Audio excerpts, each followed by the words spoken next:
who's an orthopedic surgeon and consultant in Institute of Physically Handicapped, that is IPH, New Delhi, and he has done his MS in orthopedics. I welcome you, sir.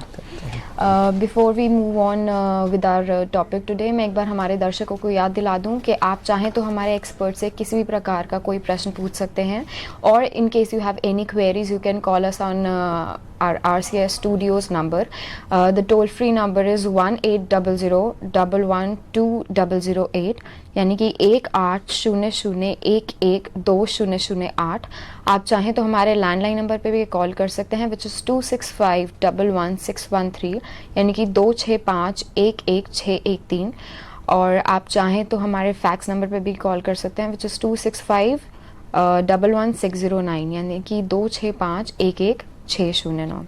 So sir, coming to our today's topic.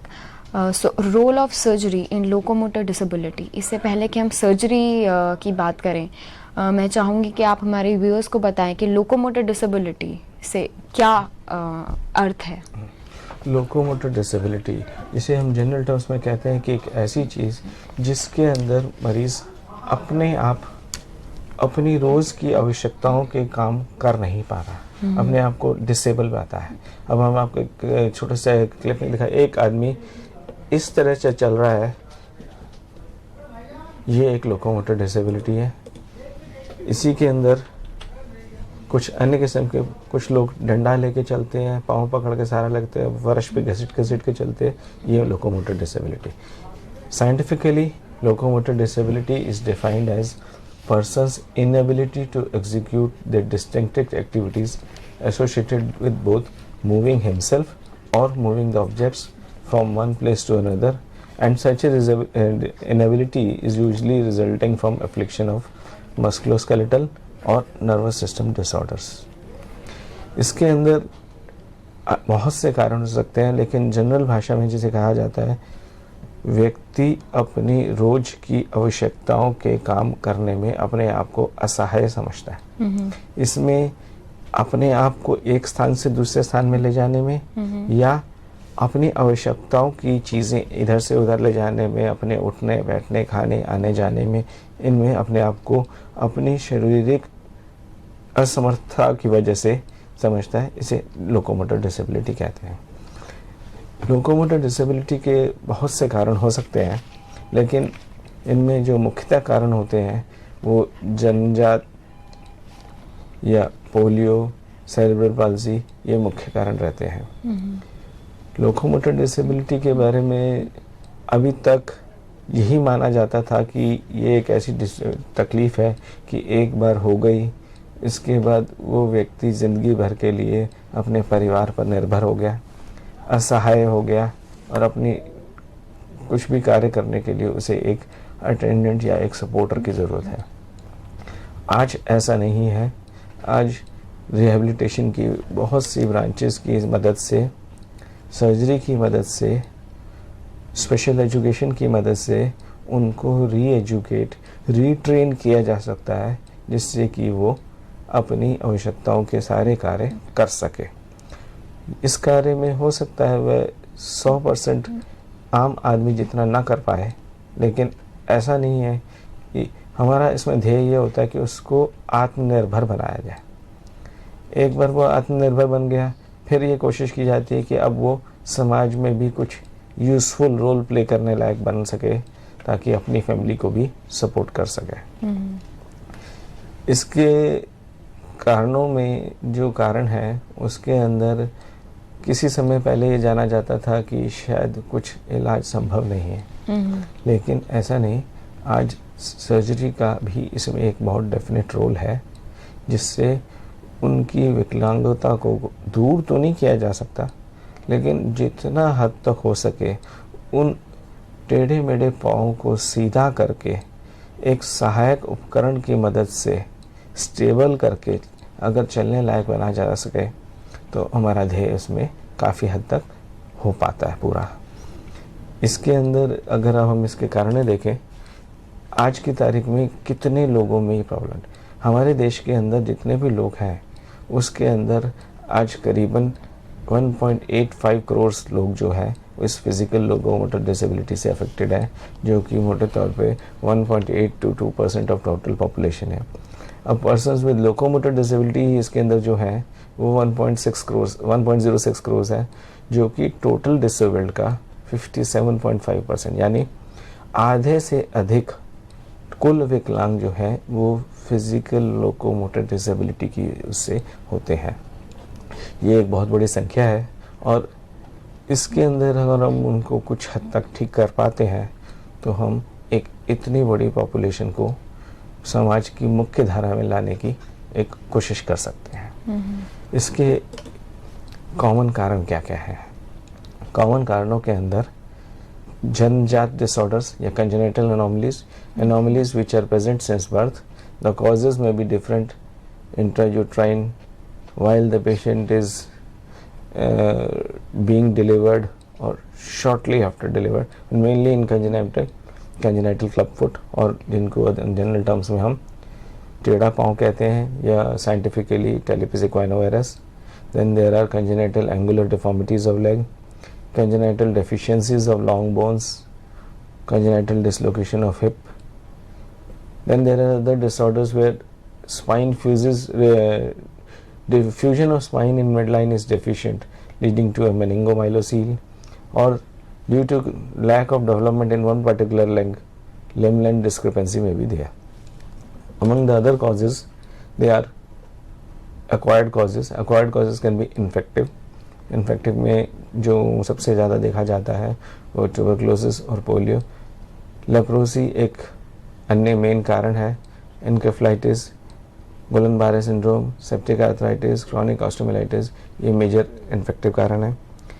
Acquired कारणों में अन्य कारणों में आता है traumatic, यानी चोट लग जाने से कुछ ऐसी तकलीफ होगी जिसकी वजह से विकलांगता हो गई, जिसके अंदर मेनली ट्रैफिक एक्सीडेंट्स के बाद डोमेस्टिक एक्सीडेंट्स हो गए, वॉर इंजरीज हो गई, स्पोर्ट्स की वजह से, या कुछ नेचुरल कैटास्ट्रॉफीज या डिज़ास्टर्स हो गए जिसके बाद ये उन्हें डिसेबिलिटी हो गई।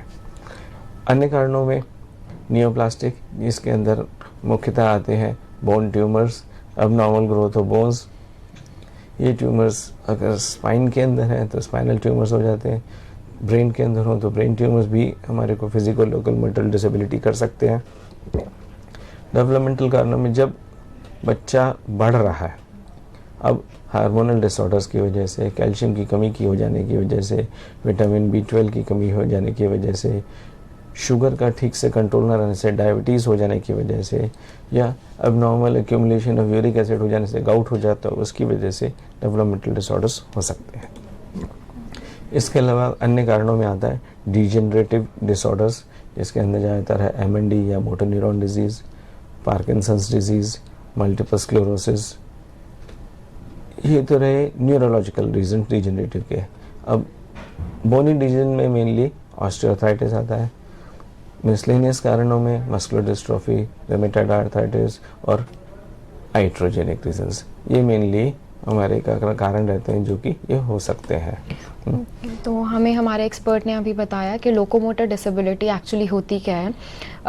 It's a kind of a disability जिसमें इंसान अपनी फिजिकल लिमिटेशंस की वजह से असक्षम हो जाता है एक जगह से दूसरी जगह पहुंचने में, या उसकी जो डे टू डे फंक्शनिंग है उसमें ये जो फिज़िकल लिमिटेशंस हैं वो बहुत ज़्यादा हैम्पर करने लगती हैं।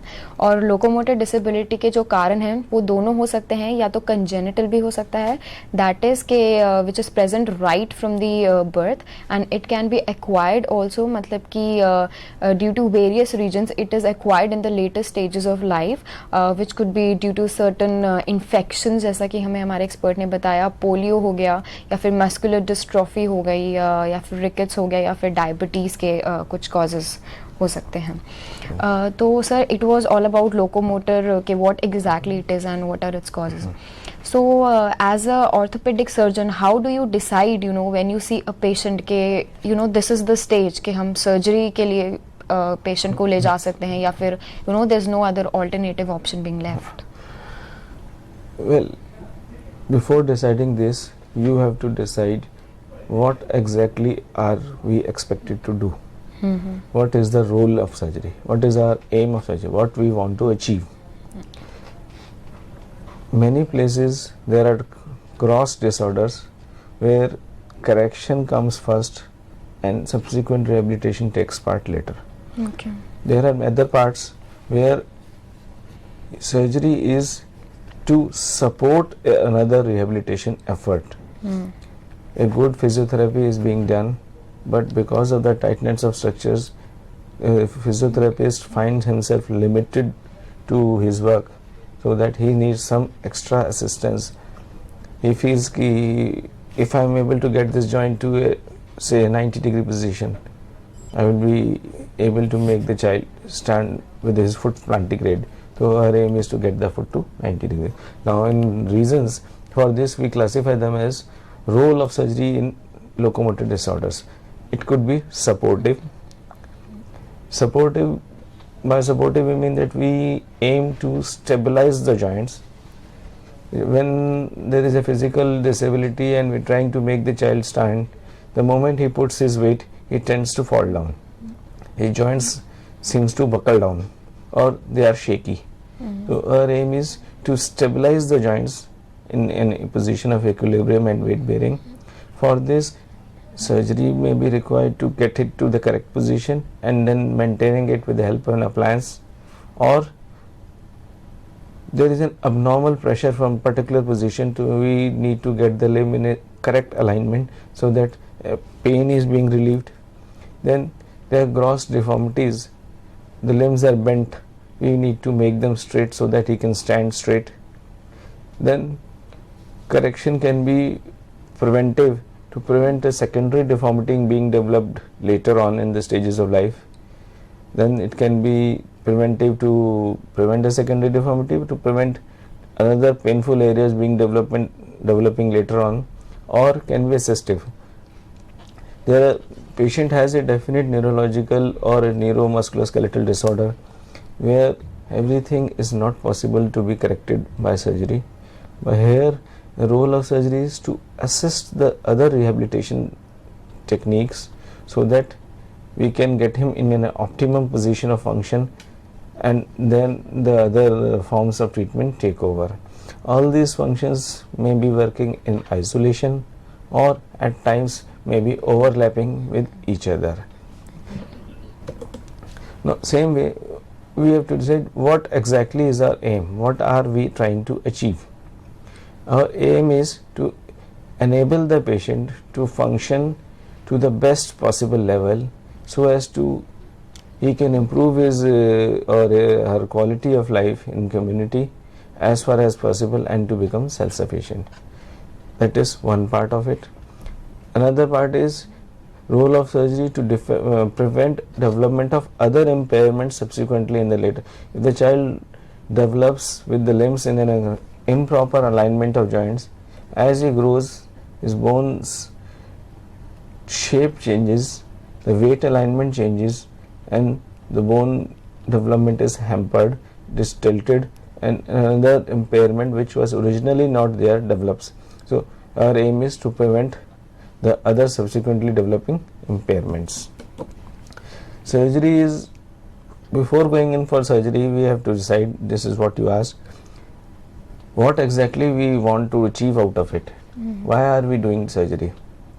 For this we have to evaluate whether the patient would be able to have a wheelchair existence after surgery, or can he be made ambulatory with some orthosis, or will he be able to ambulate without an orthosis.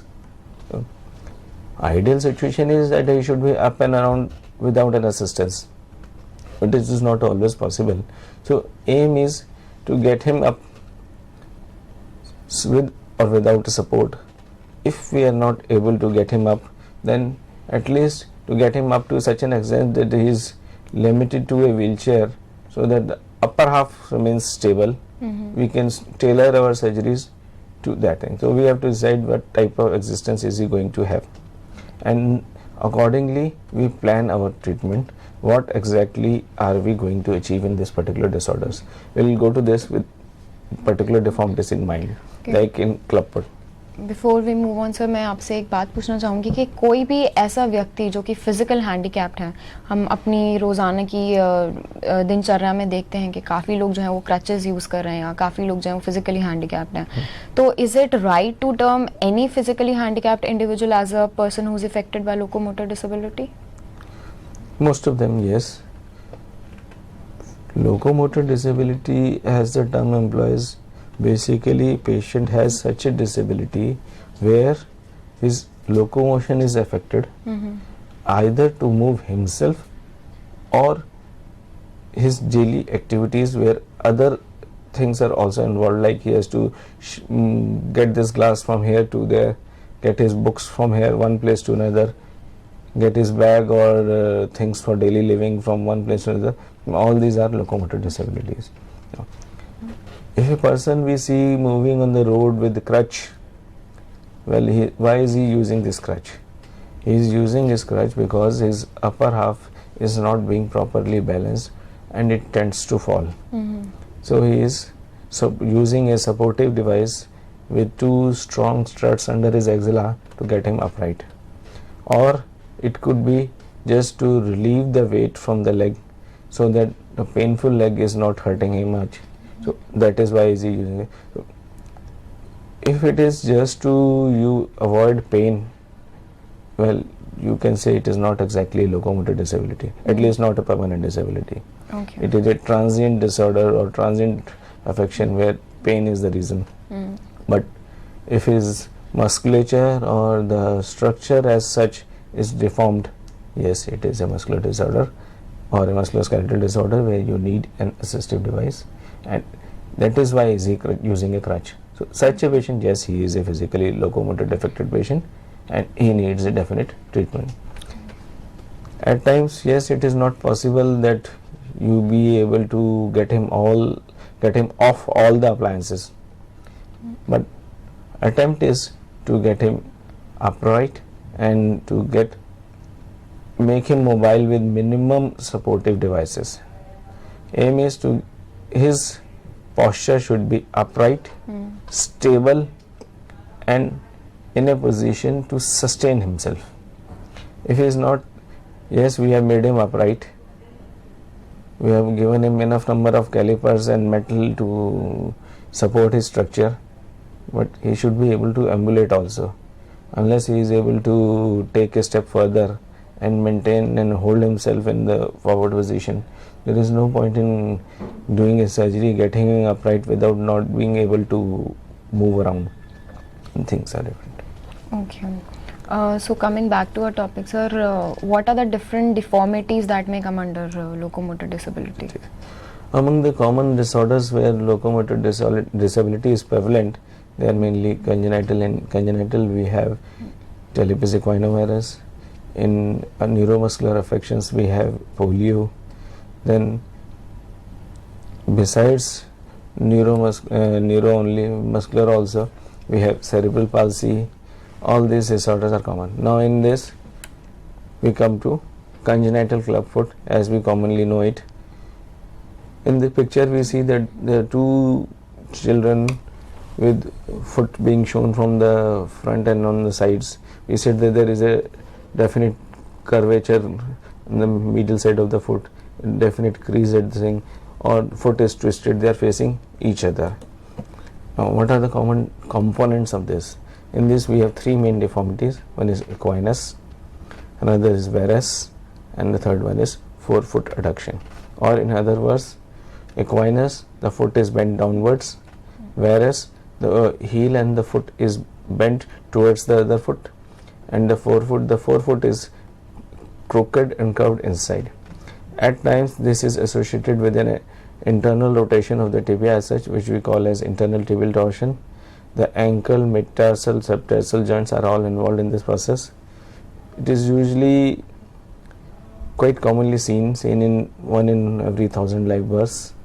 Bilateral are usually seen in 50% of such cases. Usually, first born male child is more commonly involved. And some time back, it was thought that this was all the treatment. But operative treatment is a definite indication for such children.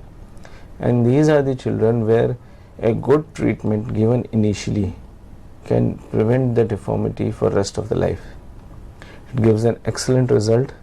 It is basically indicated where either a conservative treatment by serial manipulation and casting is not responsive, or children where their deformity is so rigid that it is not being corrected, or after correction of a conservative treatment it is not being able to maintain properly, or the deformity is recurred. So surgery in treatment of clubfoot is tailored to your requirement, tailored to the age of the child, and tailored to the amount of deformity which is present. Initial treatment is, as soon the treatment starts, as soon as the child is born, you start initial manipulation at home. When child is 7 to 10 days old, you start a serial correction with cast and maintaining with the plaster cast. Once the correction is achieved, you maintain the correction with a dynamic or a static splint. But where you are not able to achieve this, you go in for surgery. Ideal age for going in for a surgery is when the foot is at least 3 inches long, or in other words, when the child is around 7 to 9 months of age. So sir, just now you use the term club foot. Yes. तो sir इस club foot के term के जो under है it is it so कि इस term के अंदर वो दोनों डिफॉर्मिटीज आती हैं that you just show Yes. Club foot, as you may have seen that if you see a golf stick or a hockey stick, it is turned blobby at one side, twisted to one side. Present day hockey stick is a little more corrected, but does look like a club, and this is where from there the name is being derived, like a club foot. In other words, if you see the child from a distance, the foot is not exactly in the alignment of a ankle in 90 degree and foot straight. The ankle is facing downwards, the foot is twisted, turned inside, so it looks like a club. And this is term that which is being used so commonly is just to, as the patients or the public sees it and explains it.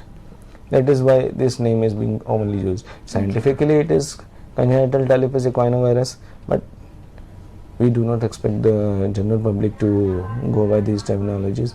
We prefer people using the terms as they see and as they can explain it. So more useful for public. Now we were talking about surgery. What are the different types of surgery which are being advised? As I just told you, the surgery is being indicated depending on the amount of correction, amount of deformity being present, the age at which it is being attempted, and the residual correction which can be left. Now in this we have basically correction of all the three components of the deformities. We have an equinus. You correct the equinus by lengthening of tender Achilles by a Z-plasty, release of posterior capsule of the ankle joint and the septalar joints, release of posterior talofibular and calcaneofibular ligaments, basically all posterior tight structures. In addition to this, we release the medial tight structures or the inside of the foot, which are structures which are tight. They are include lengthening of tendon of the tibialis posterior, lengthening of tendon of flexor digitorum longus, lengthening of tendon of flexor hallucis longus, along with a release of talonavicular and superficial part of the deltoid and spring ligaments. In severe cases, release of intraosseous talocalcaneal ligament, capsule of naviculo-cuneiform capsules are also being done, but that is not so often required. In addition to this, we go in for release of plantar fascia and at times release of short flexor muscles of toes, so that the foot is fully corrected. Sir यहाँ पे release term बार बार इस्तेमाल हो रही है. So sir ये release term का जो है अगर हम आम भाषा में पूछें, so what does this term mean? Basically means as the tissues are tight, we cut them in a position that their longitudinal continuity is restored. Okay. Release is basically cutting it, but cutting it, not just cutting and leaving it as it is, lengthening in a form of a Z plasty, we cut all the tight structures, try to gain some length so that those tightness is corrected, and then we reattach it. Like in case of Z plasty, we have seen that this, if we could have cut it straight away like this also, but if we try to stitch it, we will lose another some length. In this, we have cut it in a form of a Z and slided this tissue here. We stitch this here, you gain this much of, so this much of length has now become this much of length. So we gained some length. That tightness has partly corrected. With time, all these tissues will heal and we get the length as desired. Similarly, with higher age groups, this was initially till 18 months of age, then 3 years to 18 months to 3 years, we go in for another procedures. From 4 years to 8 years, we go for a calcaneocuboid fusion, or what we call as Delvin-Evans procedure.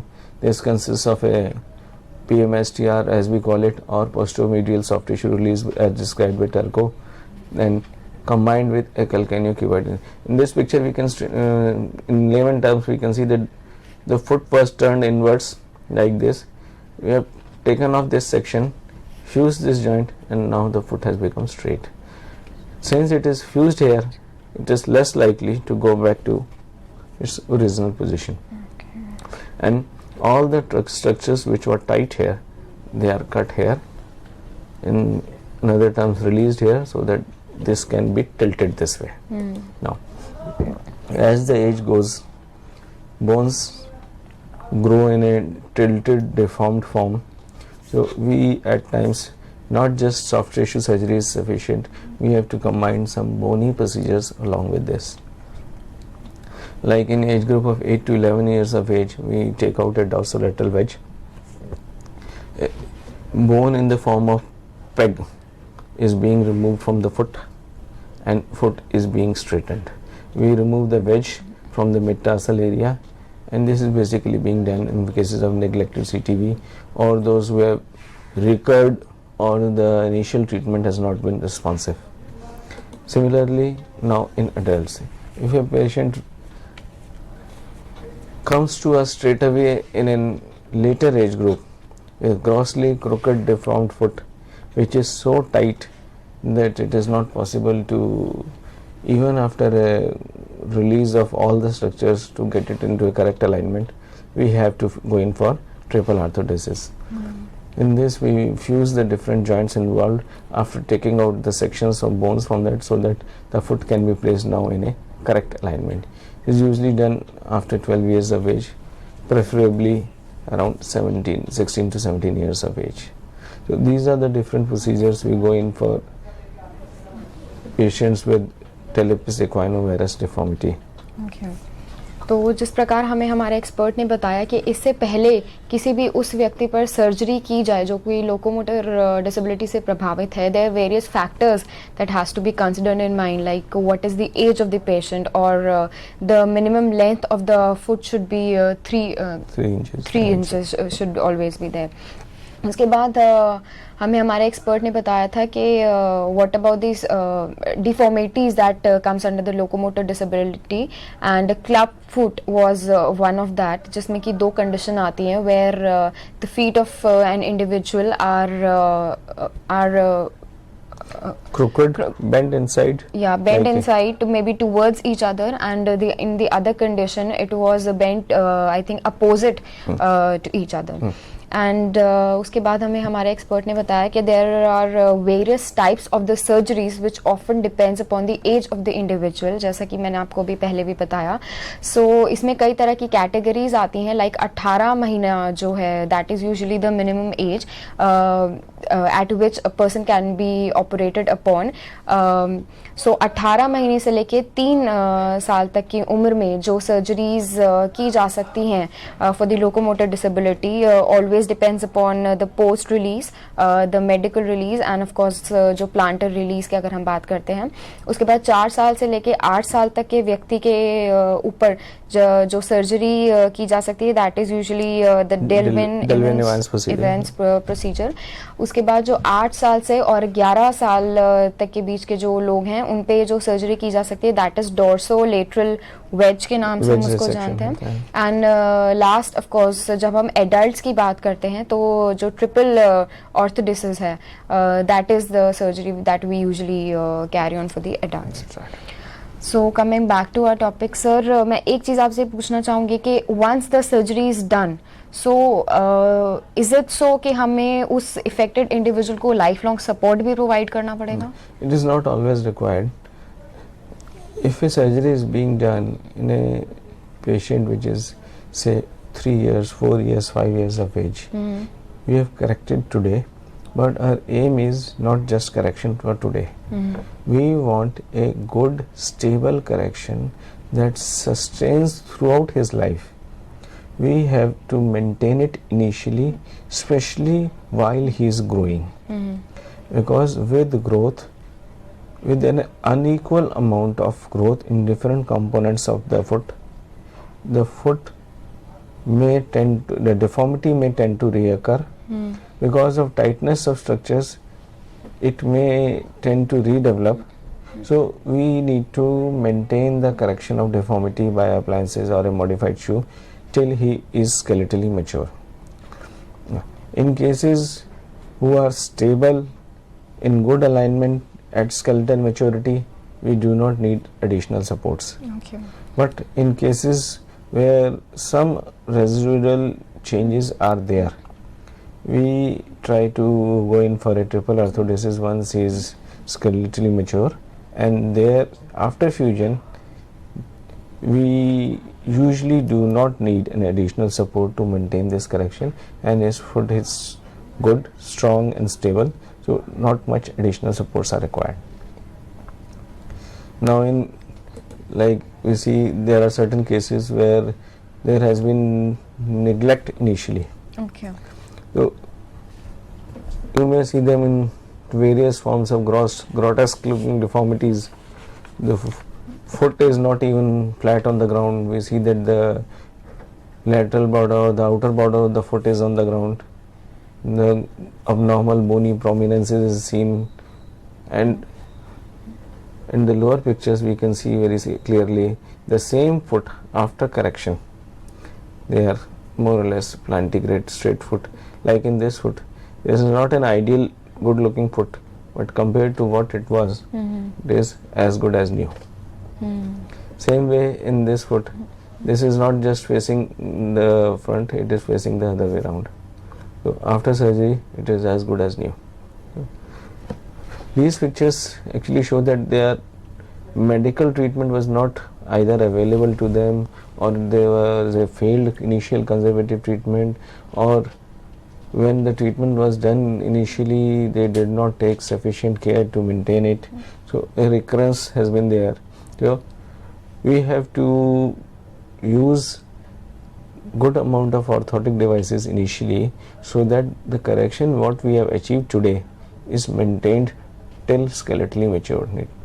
Once his bones are stable, his growth has settled down, now we do not expect any further growth in these joints or the length. So chances of getting a recurrence of deformity now are much less. So you think that neglection in some cases can really lead to bad result? Yes. Initial neglect is more responsive for complicated surgery being needed later on. If a surgery is being done early on and it is not being maintained properly by an appliance, we half of the time will end up with a recurrence, with the usual complaint that this has not been corrected properly. It was corrected properly but not maintained properly. We, as surgery is important to get the correction, similarly 50% of role is there in maintenance of that correction also. We have to maintain it till he becomes an adult. Once he is an adult, we know he's gained his length, he's gained his height, his bones have grown, there is no further growth expected. Now whatever shape we leave now, is going to stay there for life. So that is why at times all residual deformities which are left are re-evaluated at the age of 17 to 19. So any residual deformity now can now be corrected surgically and fixed, so that with triple orthodesis, once before he becomes adult, his foot is good, strong and stable. Okay. That is the aim. Similarly, if you go to other disorders, there are many other disorders which are being the common cause of physical disability. Among them, there are congenital vertical talus, congenital rotation of the leg, congenital dislocation of hip. Similarly, surgeries can be planned for them, and they can be corrected with good results if they are taken care of initially. The problem lies not in correction. The problem lies in their timely identification, so that a good treatment can be planned for them. You should know what to look for and when to approach a doctor to get it corrected. So that is more important rather than the treatment as such. Once it is diagnosed, obviously a good therapist or a team constituted by a panel of experts, which includes a physiotherapist, a rehabilitation professional, an orthopedic surgeon, they can sit down together and plan a treatment for a particular individual.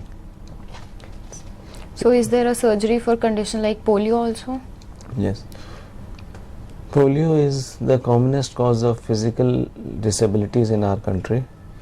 Among all the physical disabilities, I think more than 90% are being caused by polio.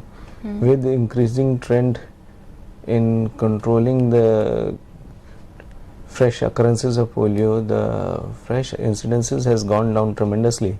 But those who have already been affected are present in a fairly large amount or percentage in our country, which are a ready population of physically disabled patients. For this, we'll initially go through a brief glance of what exactly is polio, how it is being corrected, what are the major symptoms and what can be done for it. And then we come down to individual problems, what are the different problems caused by polio and how we can correct it. In this, polio is basically an acute viral infection caused by a Coxsackie virus, which affects the anterior horn cells of the spinal cord and the brainstem motor nuclei. Among the virus, there are three main strains. They are named as type 1, type 2, type 3, or Bernhilde, Leon and Lansing. Among them, Leon is the most common type. In these three types, type 1, type 2, type 3, there are different strains also, which are wild strains or the usual strains. And specific immunization is being directed towards these strains only to prevent further infections. Initially, the virus invades through the gastrointestinal tract and the respiratory tracts, affects the lymph nodes, goes to the bloodstream, and then from there it affects the central nervous system. It affects the anterior horn cells, disables them, and introduction of extensive use of polio vaccine has reduced these affection now. Currently, it usually affects children less than 5 years of age. With prevention of fresh occurrences, we see that the fresh occurrences of patients of polio less than 5 years of age has practically disappeared. Among the other common disorders, we come to what are the different disorders which are caused by the polio. Among the common disorders, it can affect spine, hip, iliotibial band, knee, leg, etc. In spine, it can cause kyphosis or scoliosis, or a combination of these two, kyphoscoliosis. Kyphosis is forward or backward bending, scoliosis is sideways bending, or a combination of forward and sideways bending is kyphoscoliosis. Same way for hip, flexion abduction contracture, paralysis of gluteus medius and maximus, paralytic dislocation of hip. In hip, we commonly see that the patient's leg is twisted at hip, making a typical frog-like appearance. That is basically due to flexion abduction external contraction at hip. Same way, iliotibial band contracture leads to a increase in lumbar scoliosis, pelvic obliquity, hip is flexed and abducted and external rotated femur, flexion and valgus of knee, posterior or lateral subluxation of tibia over the femur, external rotation of tibia, foot in equinus and a shortening. Same way in knee, usually what we see is flexion contracture at knee.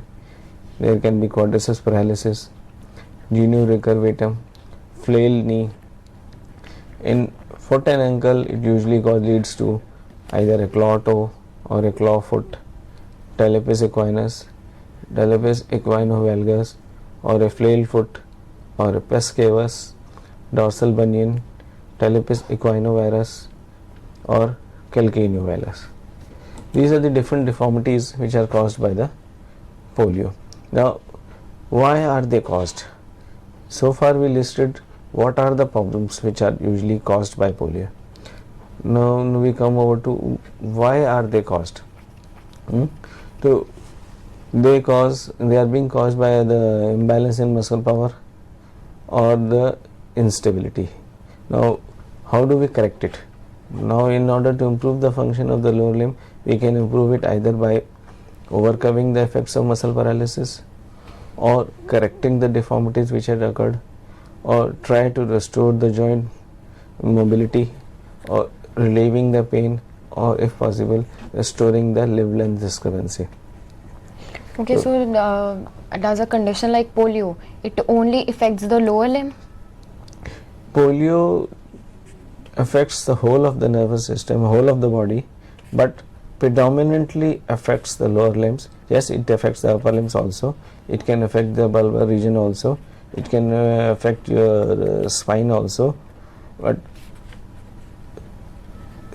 as the patient recovers, it is an acute viral infection. As it tries to settle, body tries to take care of the infection, and as it settles down, usually the bulbospinal involvement is corrected off, but at times involvement of upper limb remains. Predominantly lower limb is involved, which is leading to more of movement disorders or stability disorders. This is what we listed so far, कि what all it causes to the spine and the legs.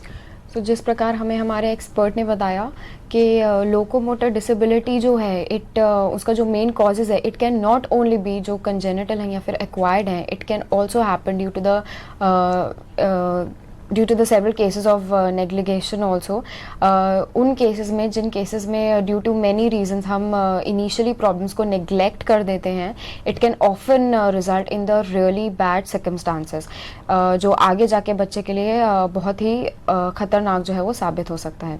उसके बाद हमने polio की बात की थी, which is one of the major cause और which is one of the major form of locomotor disability, and जिसमें जो प्रीडोमिनेंटली जो इफेक्टेड लिम्ब होता है, that is basically the lower limb in the form of the knee, spine, hip, foot and ankle.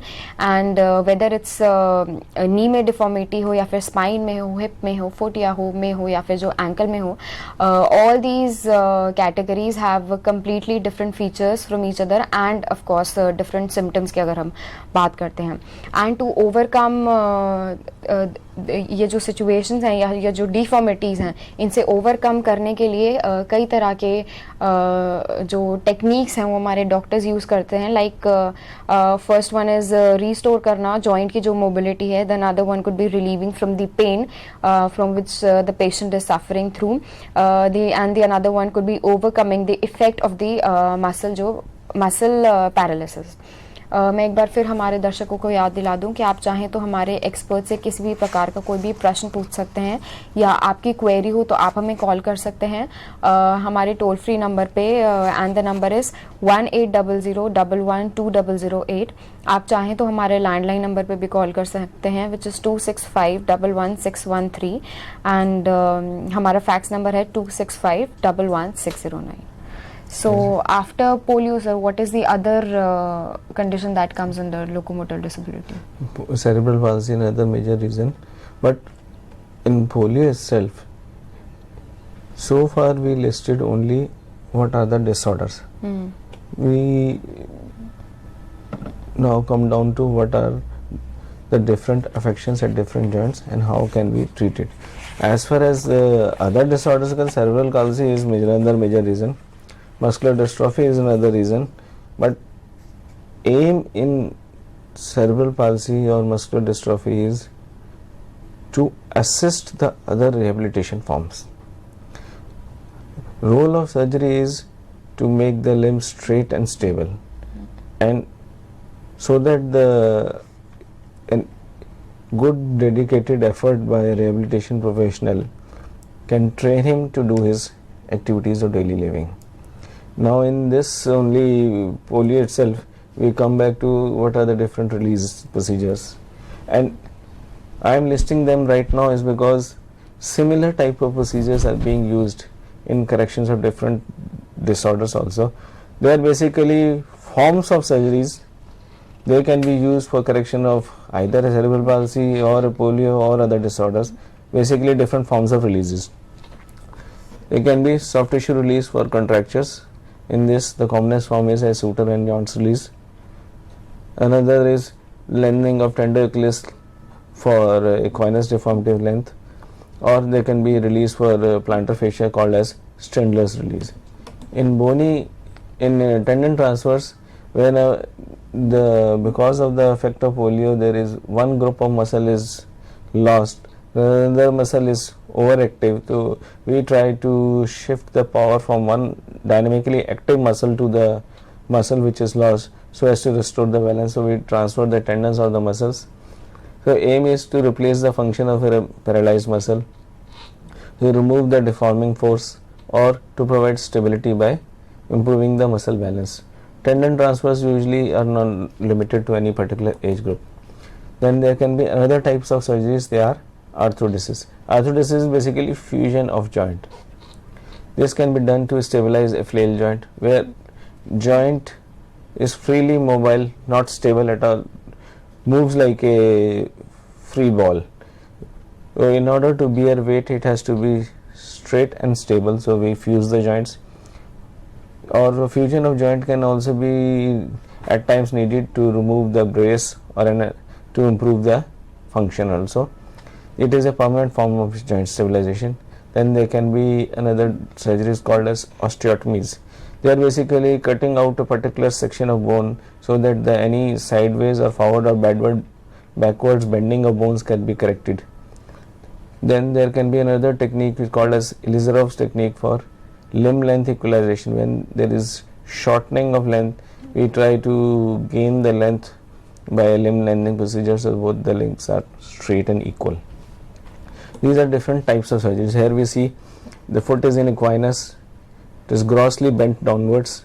We taken out a particular section of bone, and after taking out this section of bone, we made the foot straight. Now this foot is plantigrade, good plantigrade foot which can bear weight over it. Similarly, in this we see that we have taken out section of bones from here so that the bone has become straight.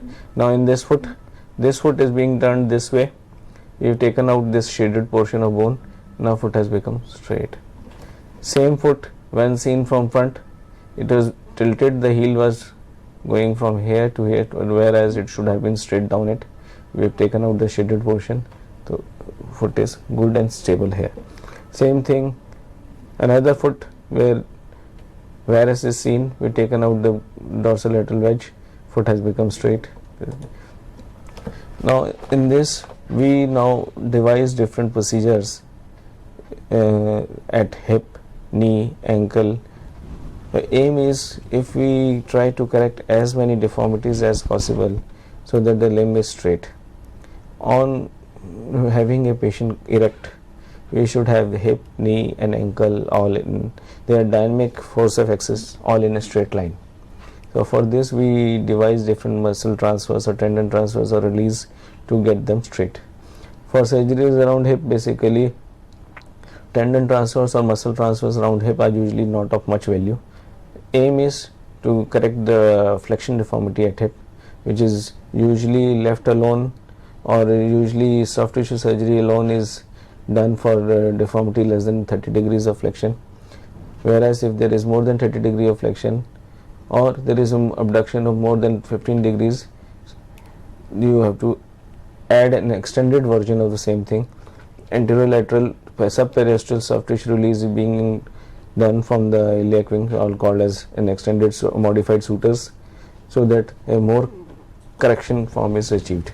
Similarly, for paralytic subluxation or dislocation in polio, that has to be reduced and kept in a reduced position.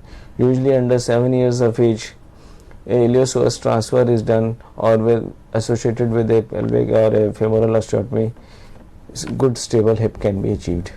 However, after age of 7, with a shallow acetabulum reconstruction may be required in addition to this. Now, here we see we have a general concept or a fear in the public that surgery is a very extensive procedure. There is a very painful, there is severe amount of blood loss. It is not so, especially in cases of polio, where when it is attempted at a younger age group, only soft tissues are involved. A mild release of soft tissue contracture that is always required. Various surgeries can be planned or are devised for this, and which involve a mild form of blood loss only. If you want, we can have a quick look at the surgery being attempted. Here we see that there is a flexion contracture of knee with a tight iliotibial band, and small neck incision at the knee can release the iliotibial band. We have released an iliotibial band. We see that the knee flexion has improved. Same thing at hip. A percutaneous form of a modified sutures release is being attempted. Here we cut the sartorius, the iliotibial band, down to the gluteus medius, and we take out from the posterior side so as to make a counter drain. And we can appreciate that this is the actual time of surgery required for this. So people should not be afraid of surgery. It is a very small minor procedure with hardly any blood loss, so they should not be afraid of surgery. Similarly, different surgeries are being planned for deformities at knee. There are tendon transfers with transfer from hamstrings to the patella, or in cases of quadriceps weakness, or when there are knee flexion deformities less than 15 degrees, we go for cast wedging, or they are more than 15 degrees, we go for a posterior soft tissue release, at times combined with a osteotomy. Usually we try to avoid any procedure which leaves the joint surface irregular, because this will lead to joint surface incongruity and subsequently pain. Instability of joint can generally be controlled by supplementing it with an orthosis. Like in cases of hip, knee and ankle, if we try to make the limb stable, we know we can stabilize or fuse the ankle joint. We need a good movement at knee, we need a good movement at hip. We cannot choose procedures at hip and knee which are stabilizing the limb in a fixed position. We need them mobile. Whereas in ankle, we can at times manage with the foot being fused in a plantigrade position, and in order to support the knee, we use an orthosis. So by going by general route, we know that in order, if you have involvement of hip, knee and ankle, one you fuse, another you support with an orthosis, and third he can manage to walk along with. So in all these three, if there are two we can be taken care of with other things, we can make the patient mobile. तो sir जैसे अभी आपने हमें नी के बारे में बताया, उससे पहले आपने हिप सर्जरी के बारे में हमें बताया था.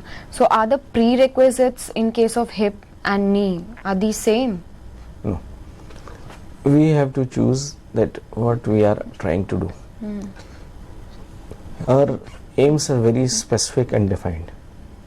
We are trying to take care of a flexion deformity at hip. We are trying to take care of an abduction deformity.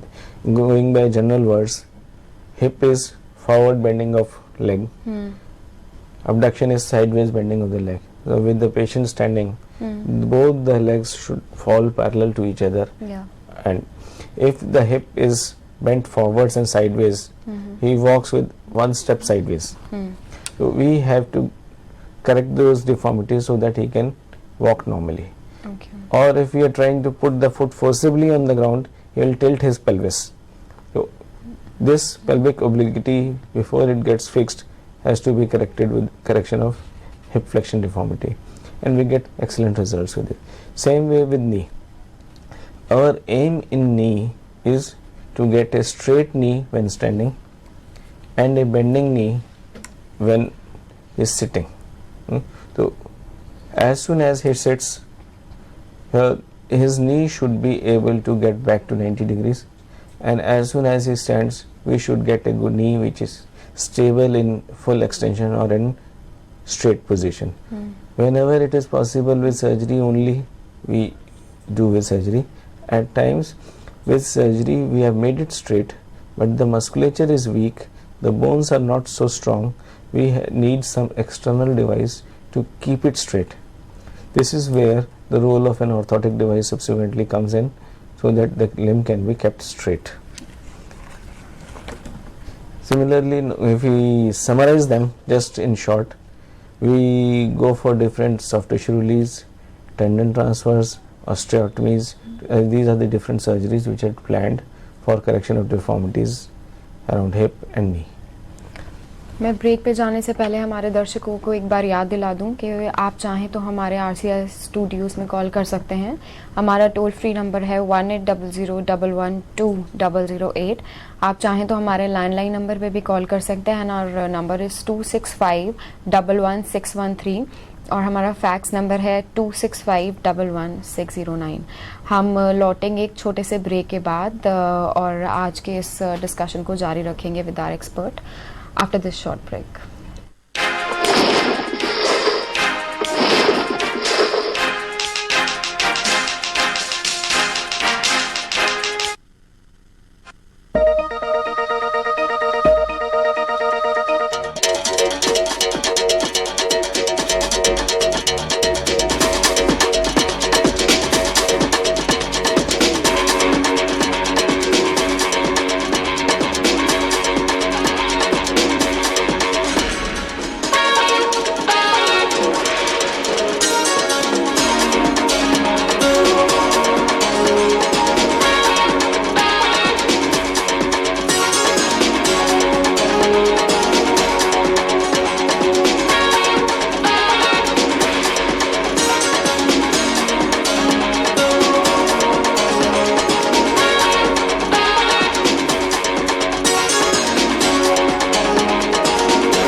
किसी की मुस्कुराहटों पे हो निसार, किसी का दर्द मिल सके तो ले उधार, किसी के वास्ते हो तेरे दिल में प्यार, जीना इसी का नाम है, जीना इसी का नाम है। मन अपनी जेब से फकीर है, फिर भी यार दिल के हम अमीर हैं। मिटे जो प्यार के लिए वो जिंदगी, जले बहार के लिए वो जिंदगी, किसी को हो ना हो हमें तो एतबार, जीना इसी का नाम है। जीना इसी का नाम है।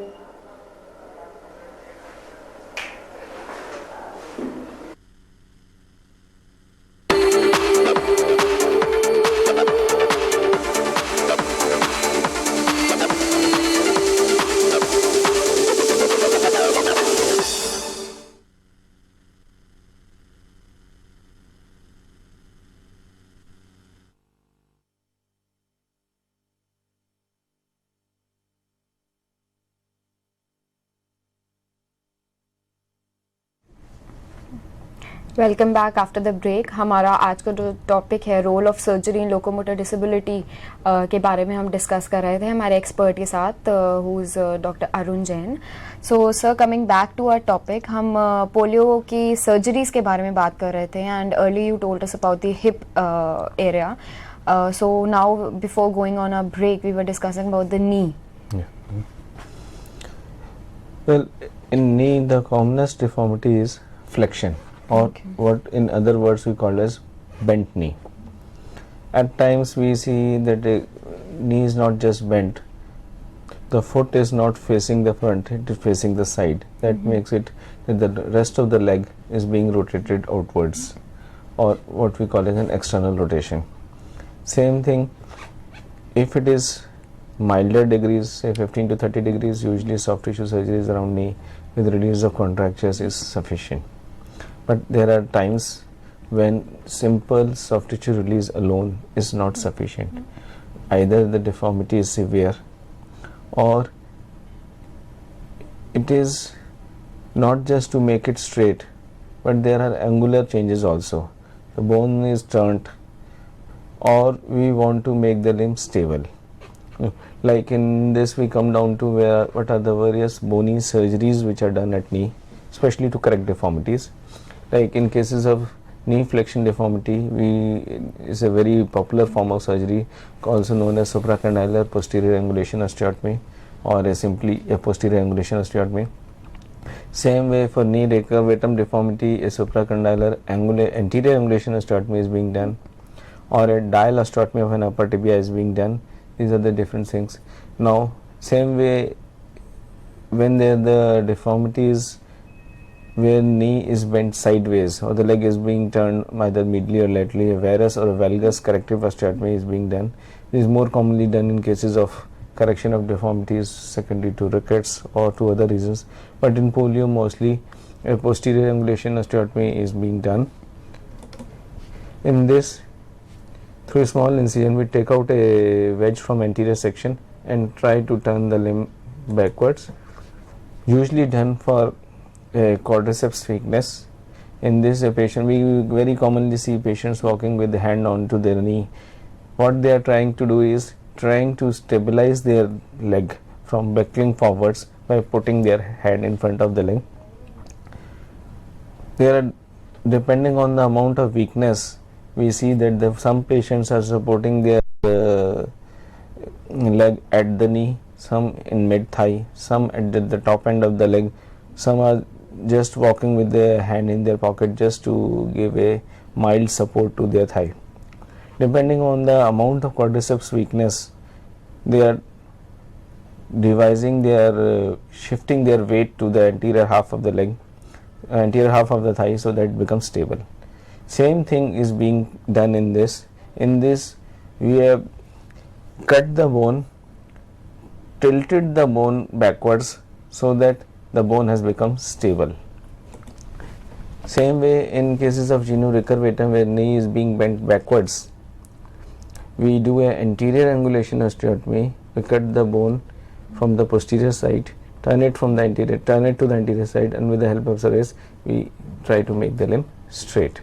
These are the different surgery in this are very mild small procedures. Osteotomy traditionally is being done since the time orthopedics has started, but now practically it has evolved to suit the very specific requirements.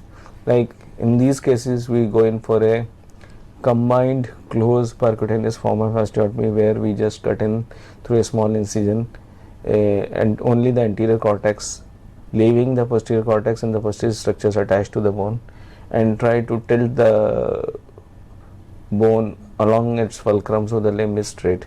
Such form of osteotomies usually do not involve other forms of stabilization of bone, very mild blood loss, and a good stable knee is being achieved subsequently. So, such surgeries can be done. Same thing for foot. For foot, basic principles remain the same. Try to make the foot stable and directly under the knee so that the weight is being correctly transferred from hip and knee onto the foot. For foot, different surgeries are being planned. As we know that the tibialis anterior is the most common muscle which is being involved in cases of paralysis being caused by the polio. Tendon transfers for an isolated tibialis anterior loss is what is being done. In this, we do a transfer of the extensor hallucis longus to the neck of first metatarsal, also known as a modified Jones operation. For foot drop, we usually try to transfer the tibialis posterior onto the anterior side so that same muscle is being used to lift the leg. Transfer of peroneal tendons at times are being drawn to the midfoot so that foot drop can be taken care of. In this, at times a subtalar joint is also being fused, and sometimes the transfer of tibialis anterior to the tendo Achilles is being done for calcaneus. So far what we have talked about was that equinus was there. Whenever the posterior structures are paralyzed, foot tends to buckle backwards. So we use a tibialis anterior tendon onto the calcaneus to shift the weight backwards. Sir जैसे अभी आपने hip की surgery के बारे में बताया, नी की बताया या फुट की जैसे बताया, I mean, what role does the weight of an individual plays in these surgeries? Yes. So weight has a very important role in this because weight determines the forces which are going to act on that particular joint. Secondly, weight affects the joints not just now. A patient is lean and thin with good stable leg right now. Same patient when he grows older, say another 10 years of age with another 25 kgs of weight onto his body, his expectations and requirement to do all those works increase. With the paralyzed muscle barely stabilized by bony procedures, he is able to carry himself, but with increasing weight his difficulties tend to increase more and more. So if you want to achieve good results, you have to be lean and thin and using whatever musculature power is left over in the affected limb to the maximum. Many people who say that limb is already affected by polio, it is already in a caliper, so why do you need to do the exercises? You are doing the exercises to keep the muscles which are not affected by polio to active and effective to their maximum strength, because we are using their strength to mobilize or to at times to stabilize the other joints. So those which are affected, well, they are lost, but those which are not affected, their strength should be used to the maximum. That is why we get a good result. With increasing weight, forces expected or forces delivered to such joints are increasing. Muscle is not able to cope up with the increased requirement, and a person who used to walk after surgery without putting his hand on the leg, he used to walk initially with his hand on the knee. After surgery his hand is withdrawn, he can walk straight without additional support, he can walk without a caliper. Now subsequently if he adds another 25 kgs to his weight and he is trying to climb an incline, he will tend to put his hand back onto the knee. See, same patient who was affected with the deformity has been corrected after surgery, could walk normally, now is again putting the hand back onto the knee when he has added another few kgs to the weight. So weight plays a very important role in stabilizing the joints. So the lean and thin patient is always what we desire to have Before and surgery. before surgery.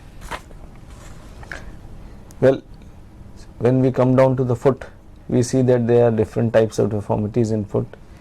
Very commonly we see that the heel is not touching the ground, only the part of the forefoot is touching the ground, and such patients at times when they have a bent knee, they walk with the hand on the knee, and when they have a straight knee, they can walk without a caliper, they can walk very well but have a good amount of fixed equinus. They are usually occurring because of good quadriceps with the equinus deformity. Now there are certain surgical dynamics which have to be considered before correcting such patients. If we correct the foot without taking care of the knee, a person who was used to walk without a hand on his knee will walk with a hand on his knee after surgery. So it is not always beneficial. You have to plan what you expect. If you want to correct this deformity, then in addition to this, you have to couple this with a recurvatum osteotomy at knee so that no further hand to knee develop equinus. This is what is most commonly affection is seen in foot because of polio, forward bending and usually because of the paralysis of the tibialis anterior not being able to lift the foot up. In this, because of the tightening of the posterior structures, we lengthen the tender Achilles, as we saw in case of CTV also, or club foot being lengthened by Z-plasty. Similar type of procedures can be done in this lengthening of tender Achilles also, and a residual 5 to 10 degrees is retained to take care of quadriceps weakness. If there is no quadriceps weakness or there are good quadriceps, then a good 90-degree correction may at times be achieved. A triple fusion is usually required in skeletally mature foot. Like in this case, we see that on table we see that there is a good amount of equinus, foot is not being able to be corrected, surgery is being done, and after surgery now we see that the foot is back to the 90 degrees. They are very small minute procedures and patients usually should not be afraid, and here I like to request all the audience also that they should try to convince the affected patients that they should not be afraid of surgeries. Whatever their apprehensions are there, they should go to a surgeon, sit down with them, talk and discuss all the problems so that a good treatment could be planned for them. Gone are the days when they used to think that they have got polio, nothing can be done for them and they have to live like this. No, this is not the case these days. Their foot can be, their deformities can be corrected to a fairly large extent and they can be made up and mobile with surgery. Now in foot, there are another common deformities, equinovarus. Here the soft tissue surgery is recommended, usually is possible for all ages. In skeletally immature foot, a residual hindfoot virus may be corrected by an calcaneal osteotomy. In skeletally mature foot, may be done by a triple orthodesis. In calcaneal valgus, tender Achilles lengthening along with the subtalar extra articular fusion or Gray screen procedure is done. In skeletally mature foot, triple orthodesis is done. In cases where there is buckling of ankle or what we call as a calcaneus deformity or a calcaneovarus or calcaneovalgus deformity, the different procedures defined for them are either a Westein's forms of orthodesis or a stringulus release. In older children, when these are not so skeletally mature, an osteotomy of calcaneus is done. Where those which are skeletally mature, a fusion is done.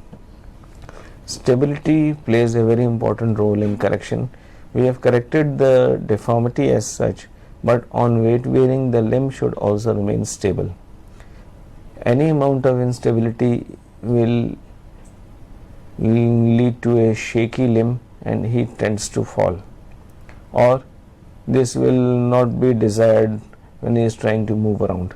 So any instability of a subtalar joint in a skeletally mature foot is fixed with a orthodesis, and in a skeletally immature foot an extra articular Gray screen orthodesis is done. In older child, triple fusion is done. Pain is another important consideration in all these correcting procedures. The triple arthrodesis at times is required to take care of a persistent painful foot. Because of the abnormal position of bones and soft tissues, the weight is not being properly transmitted onto the heel. They are transmitted onto the side of the foot. We see a good large bunion, dorsal bunion, or a callosity being developed over the side of the foot, which is painful. So surgery in such cases is usually done to make the limb straight and take care of the pain. Another important aspect is, as the child grows up, the affected limb does not grow to the desired extent as was the case in the normal patient. The other limb grows normally, the affected limb grows stuntedly with increasing age. While he is gaining height, the polio limb usually gets shortened. So such a shortening needs also to be corrected, because in a grossly short limb, the limb just dangles above the ground with not being able to transmit the weight of the body onto the ground. So such cases, limb length discrepancies should also be corrected. Usually limb length discrepancy of less than 2 centimeters can be ignored or can be taken care of with a raising under the shoe. Whereas in cases of discrepancy between 2 centimeters and 5 centimeters, and usually corrected by a percutaneous epiphyseal disease or an open epiphyseal disease or lengthening of the shorter limb. Discrepancies greater than 5 centimeters are usually treated by a limb lengthening procedure as devised by Elizorov's method. Now, in this planning of surgical treatments, a good orthotic combination is also required along with the correction, because surgeon, after correcting the deformity, needs to maintain the limb in that corrected position. So for this, he needs a good relationship between a orthotist. So in this, orthotic treatment is usually preferred. Whenever surgery is needed to facilitate an orthotic treatment, that is supplemented when there is a deformity which is not being very conducive to the caliper, and limb is not being put in properly placed in a caliper. You need to go in for a surgery to correct deformity so that limb can fit in a orthosis properly. Or at times, surgery at times is required to reduce or eliminate the pressure on a particular joint or particular footwear being there. So orthotic treatment, wherever is felt that it is not so effective or it is not being possible because of the bent limb, surgery has a role. But treatment by surgery alone, at times in cases of deformities caused by polio, is insufficient. You need additional supports, either in the form of a transmitting the weight to the side by a crutch or to the limb with external support by a caliper or other things. In orthotic treatments, surgery is indicated to facilitate the orthotic treatment. The patient prefers not to use the orthosis. Surgery is indicated to reduce the eliminated need of existing orthosis, or surgery may be needed in case where the orthotic treatment is felt that it is not possible. Here we have summarized that what are the different deformities in cases of polio and what all can be done for them. In hip deformities, usually abduction deformity is there. It seems we have a query. In the hip we have a abduction deformity. Treatment by orthosis we feel is insufficient, so we go in for a soft tissue release.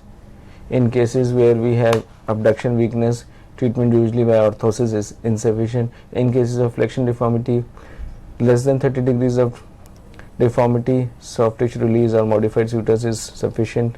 However, if there is more than 60 degrees, a extensive or extended form of a soft tissue release or Campbell's release is required. For subluxations or dislocations, partly which orthosis is partly effective, but in cases which are less than 7 years of age, iliopsoas transfer is done. In cases which are more than 7 years of age, acetabular bony construction may be required. In cases of knee, varus or valgus deformity, a corrective osteotomy is done. For cases of quadriceps weakness, usually hamstring transfer or a posterior angulation osteotomy is done. For cases of knee recurvatum, usually orthosis is effective, but whenever it is putting more pressure on this, anterior angulation osteotomy of knee is done. Flexion deformity, when knee is flexed up or up to 30 degrees, an corrective osteotomy may not be required. Soft tissue release alone is sufficient, but the knee flexion deformity more than 30 degrees there, orthosis alone is not sufficient. You need to combine soft tissue release along with an osteotomy. Now, sir यहाँ पे मैं आपसे एक प्रश्न पूछना चाहूँगी हाँ जी। कि सपोज देयर अ केस कि किसी भी व्यक्ति के जो है राइट पैर में मान लीजिए किसी भी प्रकार की कोई डिफॉर्मिटी है, so the entire weight is coming on the left foot. So is there a possibility कि बिकॉज ऑफ दैट उसके लेफ्ट फुट में कोई प्रॉब्लम आ जाए, because the entire weight is on that single foot. Left foot में such problem तो नहीं आएगी, लेकिन when you are shifting your weight from right to left, in addition to shifting your weight to the hip, you are also bending your spine with your back tilted to one side, bearing weight onto one side. You, when it is continued for a much longer time, you get subsequent back pain. At times, when the other limb is also partly affected, that limb also tends to buckle down. So best thing is to correct the limb and get it onto the floor so that the proper weight transmission is there. But if it is not being done, with times you will develop a curvature of spine and a persistent backache. Okay.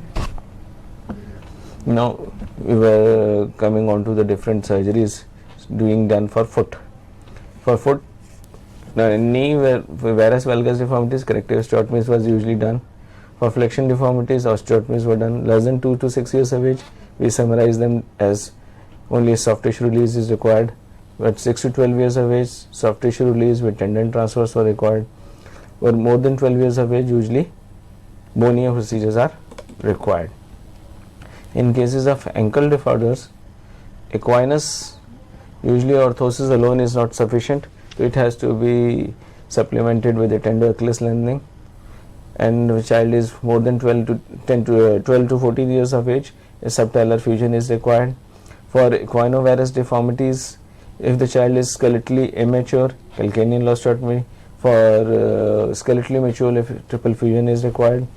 For calcaneovarus or calcaneovalgus deformities, namely extraarticular Grice Green procedures are required or subtalar fusion is required. For calcaneus, osteotomy or a transfer of anterior structures to the posterior side was required. If subtalar deformities are also there, then extraarticular Grice Green fusion is required. Same thing for length. As we just said, if it is length difference is less than 2 centimeters, only a simple shoe raise is required. 2 to 5 centimeters, usually we go in for a growth plate restriction of the other leg or lengthening of the affected leg. More than 5 centimeters, usually if you are doing to take care of it just orthosis, you need an orthoprosthesis, or if you are going for a surgery, a limb lengthening is required. We know that these days with the Elizarov technique, a good amount of limb lengthening can be achieved, and usually 5 to 7 centimeters is commonly being achieved by limb lengthening procedures. These are the different surgical procedures which are done. We'll come down to some of the cases where we can show them that what was the original problem and how surgery can help it. Like In this case, we see that this patient who had a bent knee with a mark over the knee showing that he used to walk with a hand on the knee, and a equinus with heel is not touching the foot, and after the surgery his foot is fully on the ground, he is not putting on the ground. He is presently on a caliper till the time the bony fusion is strong enough, and after surgery we see that we can take off the caliper, he can walk without putting his hand on the knee and full foot flat. Same thing now here we can see that, as you were talking, because of the shortening and the tight structures, the hip is tilted. We can see that the whole of the pelvis is oblique, the limb is not even touching the floor. After surgery we can see that the pelvis is straight, both the foot on the ground, and the shortening has been taken care of by a shoe raise under the caliper. There is another child who has a bilateral rigid CTV, bilateral knee flexion deformity, and is not being able to straighten the limb. Both the foot have been corrected, both the knee has been corrected, and now can stand with the caliper. Aim is to show that how surgery can change the lifestyle of a particular person.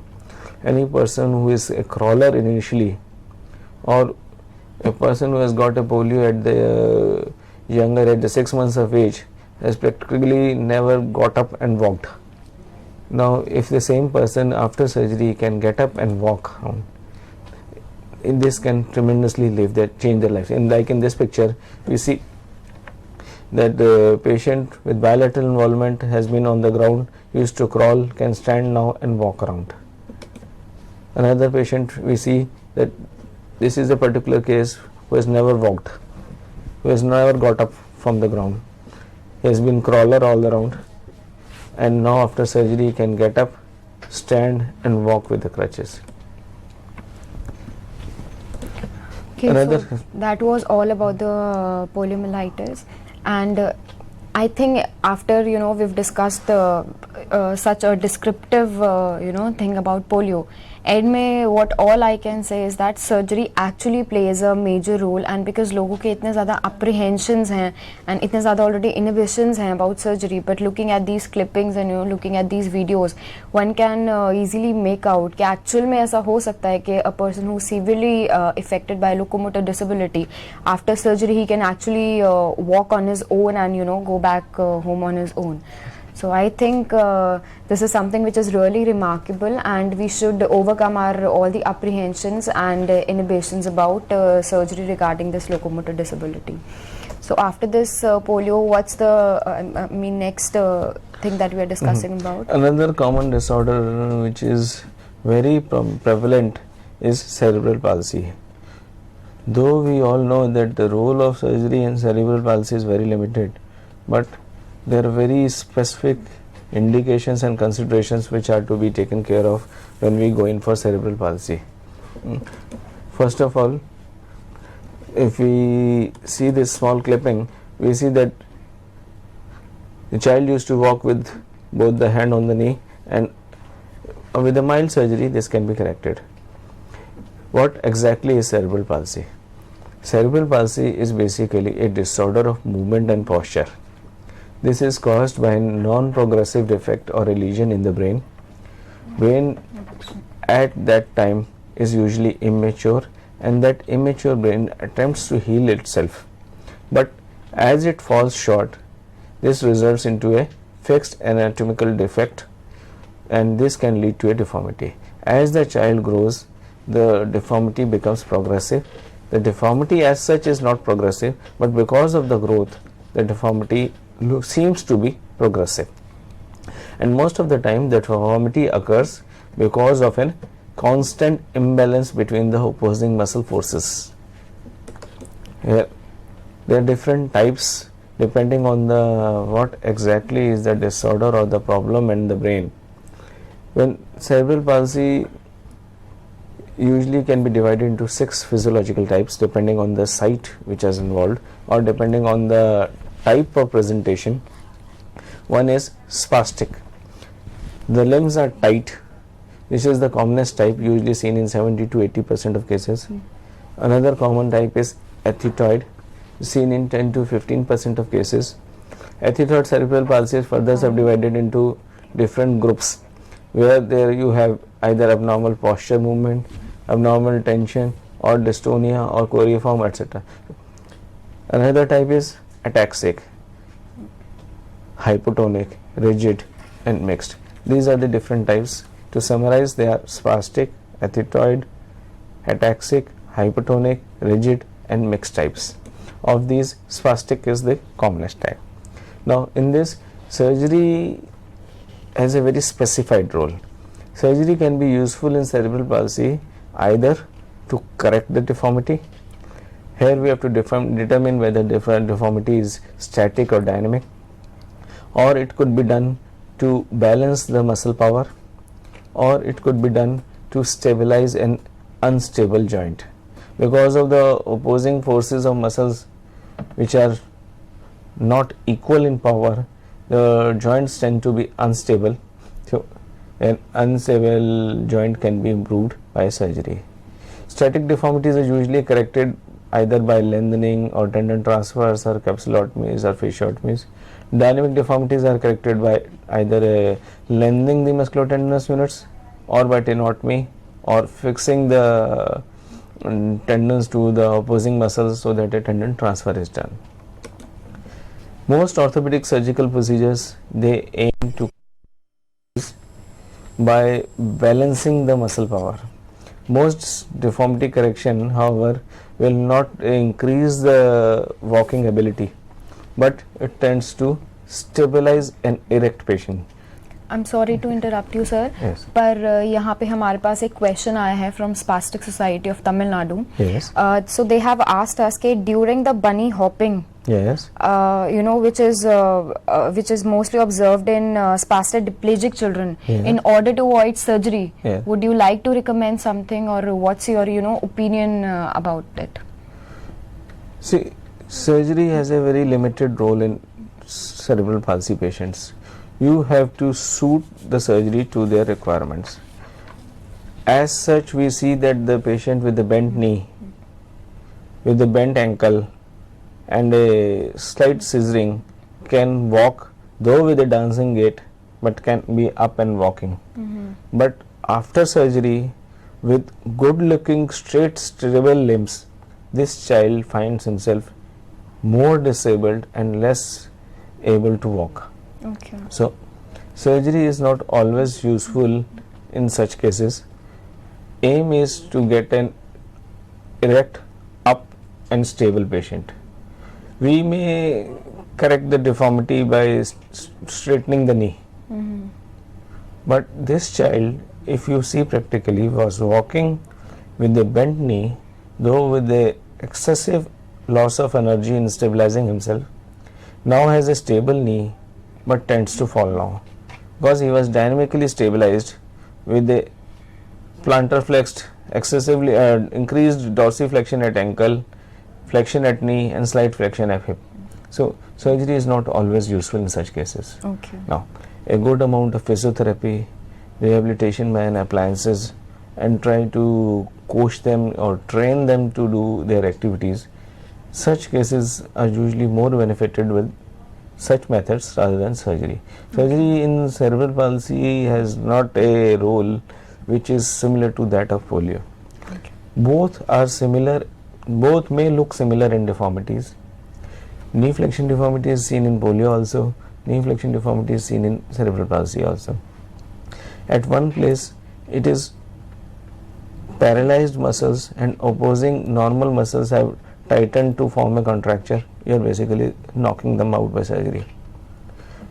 In cerebral palsy, you have a hyperactive joint, and this increased persistent tension is causing the contracture, causing the deformity. It is more of a dynamic deformity rather than a fixed stable deformity. So you have to take care of that first. Surgery is just to say what we call a supplement your other efforts. This does not substitute for it. And we have very commonly seen that the surgery being done for scissoring or cross legs. Surgery can supplement a effort by a rehabilitation professional to abduct the leg so that he can put both the legs while walking sideways rather than one in front of the other. But if it is not maintained by a good physiotherapy and appliance, this will not be maintained. Same way, now if we come to, we were discussing the similar thing here only, that most orthopedic surgical procedures are aimed at correcting the deformities and balancing the muscle power. Mere deformity correction here will not lead to a walking ability. This has to be understood very clearly, that as well as by the parents and the child. Many patients feel, or the parents, guardians of the cerebral palsy patients feel that if they go to the surgeon and get the deformity corrected, all their problems can be taken care of. No. He is just treating one particular part of a group of disorders. Treating or straightening a leg alone will not lead to a stable functional leg. So you need other assistances also. Similarly, a child who cannot walk as a result of deformity can be benefited by surgical indications, but a child may still need support of devices to maintain this upright posture. Similarly, before any decision for surgical intervention, we have to decide whether the deformity is static or dynamic, and to assess all the deformities when the child is at rest. And similarly, we have to see that surgery can complement a good family support, but surgery does not replace your physiotherapy, occupational therapy and family efforts. So you mean to say that these team of professionals, whether it's a physiotherapist or occupational therapist, they also have a major role to play, Yes. besides the surgery? Yes. Surgery, like in this case, we seen different walking patterns in cases of cerebral palsy. Now, there are some patients walking with scissoring, some patient walked with a crouched gait.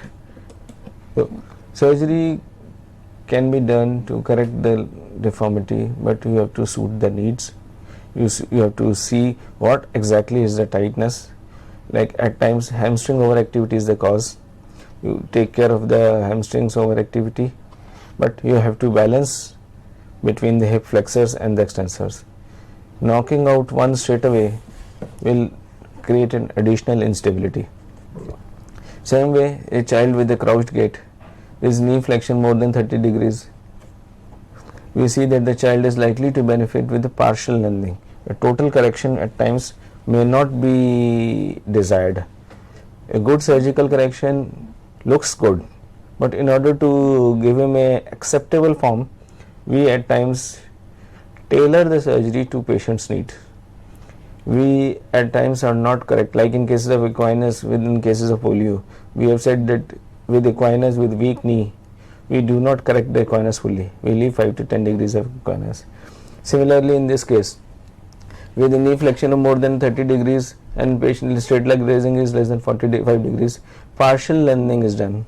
We do not try to lengthen the hamstrings fully. Same thing, usual age when the surgery is indicated is around 8 years of age. Till that times, usually the contractures can be prevented by use of gaiters, good amount of physiotherapy, proper positioning, etc. Hip surgery to correct flexion deformity is not commonly required in cerebral palsy as compared to polio cases. Severe deformity at times it is not amenable to correction. Then it is sartorius attachment as such, or the other muscle attachments can be erased from this. Spasticity usually in cases of foot can cause either the equinus or the varus or the valgus or the talipes calcaneus or clawing of toes. For equinus deformity is corrected when conservative treatment usually fails, and when deformity is so severe that conservative treatment alone will be ineffective, or open lengthening is required. Like similarly, if we compare polio to cerebral palsy with same deformity, now if we have a case of equinus, one caused by polio and one caused by cerebral palsy, we see that we usually try to correct equinus in younger age groups with CP patients, in polio patients with Z-plasty or a TL lengthening. In cases of a dynamically caused equinus in cerebral palsy, we go for a muscle release, because we go in for a what we call as a graduated lengthening of gastrocnemius muscle, so that the length is achieved. Same way in cases of knee flexion deformities, flexion is usually caused by tight hamstrings and a weak quadriceps, sometimes a combination of both.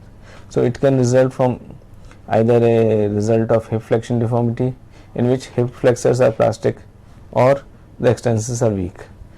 The deformities in hip usually are the second most common cause of deformities which are seen. Imbalance of muscle power is the usually cause. Retained primitive reflexes are seen. Absence of weight bearing stimulation on bone and growth causes an increase in the deformity. And adduction deformity, what is most commonly taken care of by surgery. There are other forms of correction of such deformities these days. Botox injection is also being given with good amount of results, but has to be maintained by other forms. Whether a correction has been achieved surgically or other methods, it has to be maintained and retained by other methods. In cases of adduction deformity, usually because of the tight adductors, a bilateral adductor tenotomy with partial tenotomy of the nerve is done. Patient with early contracture sometimes may lead to a early subluxation of hip, so that can be taken care of. Aim is to get the handicap up and mobile without additional supports.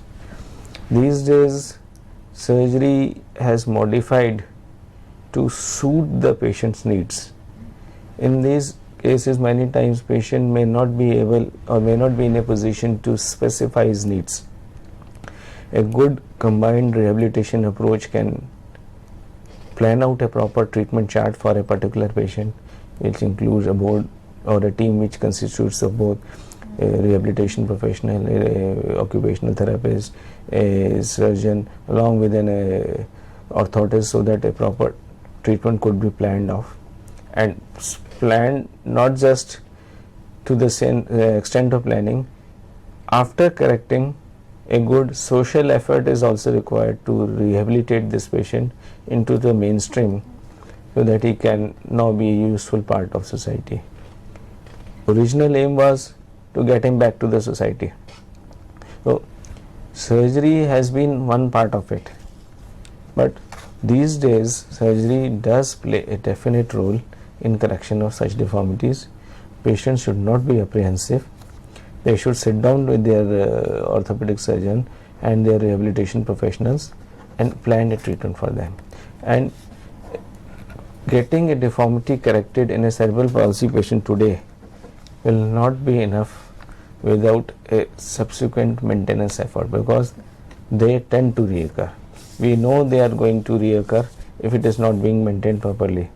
Okay, so you mean to say that we have to, work more of holistically rather than, depending totally upon the surgery. Yes. Now, if we go back to a few of the slides where we saw that the different surgery patients were done, we've seen that very commonly patient comes with a stick, holding a stick in both his hands, with a crooked looking leg which is dangling above the ground, and this patient is practically unwanted almost everywhere. Our aim is to get him back to the society. How can we achieve it? If we are able to correct his deformities by surgery, we have given him a good orthotic appliance, a caliper with a sufficient shoe raise, so that his limb is now straight, he can bear weight on the leg, and now can walk without a stick. Now, if such a patient can walk without a stick, he can work at a shop where he can move about a counter and give things to the customers. Now, such a patient will be more acceptable to the society and to the family members, so that where he can actually support his family.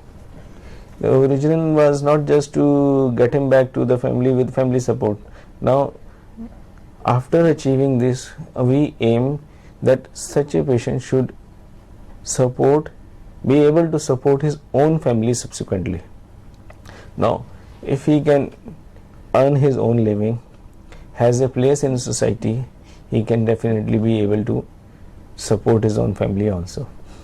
Surgery originally was thought to be very extensive. These days, numerous procedures have been devised which entertain less of blood loss, less of pain, and less amount of lesser time for hospitalization. So it can be very useful for such patients. Secondly, there have been numerous efforts by government also, where different schemes and plans had been made to finance such efforts for patients. They should not be shy of surgery, or they should not be refrained of surgery because of financial constraints. Their financial aspects can be taken care of either by different schemes being provided by government, or these facilities are also available at almost every government run hospital, and almost present in all the district hospitals and community health centers. These procedures can be obtained. These days all the rehabilitation aids and appliances are also made available in almost all the districts by either district rehabilitation centers or with the help of different non-governmental organizations, or through a combined government semi-government approach. So facilities are available for this. Locomotor disability though is quite common, but such patients should not be left alone. They have their treatment options available, and they should not be refrained, or they should not feel shy of obtaining them. They can be got onto the mainstream. Surgery initially was not so common only because of the reason that higher amount of better techniques and surgery was not available. Now that they have become available, second part is patient should not feel shy of it. They should come forward and try to get as much benefit out of it. Now the other part comes after this is, once they have been corrected or they have been benefited, their aim should be to now inform as many other their fellow colleagues that treatment for them is also available. They have got themselves corrected, so that now they can be a role model or living examples for others, that see, I used to walk like this, after surgery I have become like this, I have got this much benefit, now I have improved like this. You should also go for it and get yourself corrected. So it is not just that surgery has a role only to the extent of correction of deformity. It plays a major role in changing the whole scenario of his life. Okay, so so far, because we have discussed a lot about knee, hip and foot, what about the spine? Yes. Spine deformities are also very common. They are the leading cause of persistent low backache, abnormal posture, and not able to get your upper half into a correct alignment at the top of the surgically corrected lower limbs. So we have to stabilize such legs. Spine surgery for spine is not very prevalent and has very limited usefulness, but can be such a spine can be maintained with a good orthotic efforts these days. We have excellent forms of braces and corsets available, where we can maintain the good spinal alignment and help them. Timely treatment being given for the spine to maintain it in a correct alignment till skeletal maturity leaves a reasonably acceptable straight spine, which subsequently, if not corrected, may be a cause of persistent pain. So spine involvement is quite frequently seen, more frequently seen in cases of polio with both the lower legs involved, or at times with both the lower legs with spine and one or both the upper limbs involved. We have to assess in such cases with what type of existence this patient is going to be. If we are able to get him up, well, that's good enough. Or we have to see that if we get him onto the only to the extent that he is going to have a wheelchair life. Surgical procedures required for patients which are like in cases of paraplegia or quadriplegia, they are more commonly aiming at rehabilitation just to improve the nursing care, the daily rehabilitation efforts, etc. They may not be able to correct the disorder, but they do have a role in improving the quality of life. And because so we have discussed about the financial aspect also, okay, there are various NGOs and other organizations, whether it's a government one or a private one, working in the field of the surgical Yes. thing. So when it comes to the assistive devices or the aids and appliances that may that may help these patients after the surgery, Yes. is there any organizations, or are there any organizations that are working in this area also? There are numerous organizations which are working all over the country. These days, almost each and every district in our country is being covered by various schemes of Government of India, where rehabilitative devices and such efforts are being done, and they are trying to help them. Like if we go, for example, like in cases of EDIP scheme, it is being implemented by the Ministry of Social Justice and Empowerment, where assistive devices are being made available at each and every district headquarters by either by any of the institutions being managed by the government itself or through an NGO, and details of each and every district NGO or such facilities can be obtained from the department or the ministry itself, or through the websites of the ministry. They can find out who is the nodal organization in their particular districts, where they can go for their assistive devices, where can they go for an opinion or a expert advice for this. They can go to their district hospitals, where orthopedic surgeons posted at the handicap department in their district hospital can help them. They have a definite assessment for their handicap at board by a handicap officer or a CMO. There also a board is being constituted, which not only just makes a certificate for them, but also guides them that how they can get their help, where they can go, or where these facilities are available in their district, and how they can go about it. Besides this, not just being at the district level, in addition to this, at the state level also, each of the states have their own and state headquarters or state centers where they are aware.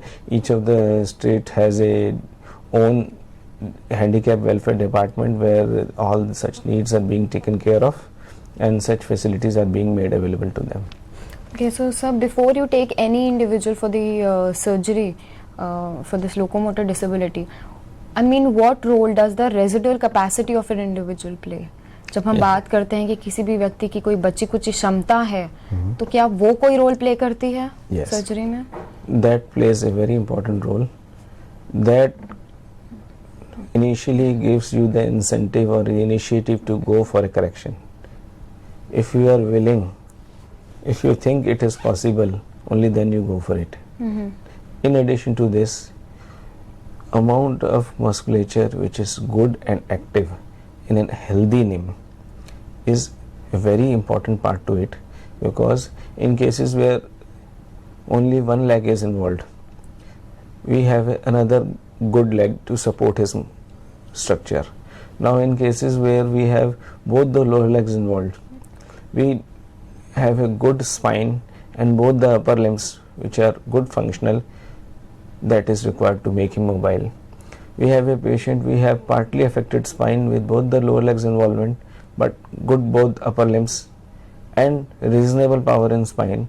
With the help of crutches in addition to calipers, now such a patient can be made up and mobile. So residual musculature is which determines how is he going to move about. Surgery in such cases has corrected the deformity, appliances had made them stable and straight, but in order to mobilize yourself now, you need a good residual musculature This may be in a other uninvolved limb, or a use of a good musculature in the involved limb also is important role. Like in cases where we go in for muscle transfers, what we do in muscle transfer is we have opposing group of muscles across the joint. One group of muscle has been affected either because of cerebral palsy or because of polio. We are transferring the power of other muscle onto that side. Just to, because of polio, tibialis anterior paralysis, we have got a foot drop. Now if we are transferring good healthy tibialis posterior muscle onto the anterior side, we are using the power of a good muscle to get that foot up. This way, good musculature is a good determinant of how this patient is going to behave after surgery. The surgery, in addition to this, now there are different efforts to improve the musculature also. Good regular exercise, good diet, good holistic approach to rehabilitation these days can improve the general structure and a suitable environment for good surgery. तो जिस प्रकार हमारे expert ने आज बताया कि कितना जो मेजर रोल है वो सर्जरी प्ले करती है when it comes to the locomotor disability, हमारे एक्सपर्ट ने हमें बताया कि what are the main causes for the locomotor disability and what are the different deformities that may come under locomotor disability, whether it is cerebral palsy और whether it's polio. And उसके बाद हमारे expert ने हमें description दिया about what are the different condition that में come under hip surgery की जब हम बात करते हैं, एंकल सर्जरी की जब हम बात करते हैं, फुट सर्जरी, स्पाइन सर्जरी की जब हम बात करते हैं, then what are the various precautions that has to be taken, what are its symptoms and what are the different surgeries you know, as per the symptoms or as per the condition of the patient that have been recommended. इसके बाद हमने polio का काफ़ी descriptive discussion किया था, जिसमें different deformities की हमने बात की थी. हमारे एक्सपर्ट ने हमें डिफरेंट क्लिपिंग्स और वीडियोस भी दिखाए, जिसमें एक डिमॉन्स्ट्रेशन हमें दिया गया कि what could be the various situations you know a person can face when it comes to the condition like polio. हमने सीपी की भी बात की थी, दैट इज़ सेरेब्रल पॉल्सी की भी हमने बात की थी कि उसमें भी सर्जरी का जो है भले एक होलसम रोल ना हो, but still it plays a major role, but it has to be supported by other additional supports also.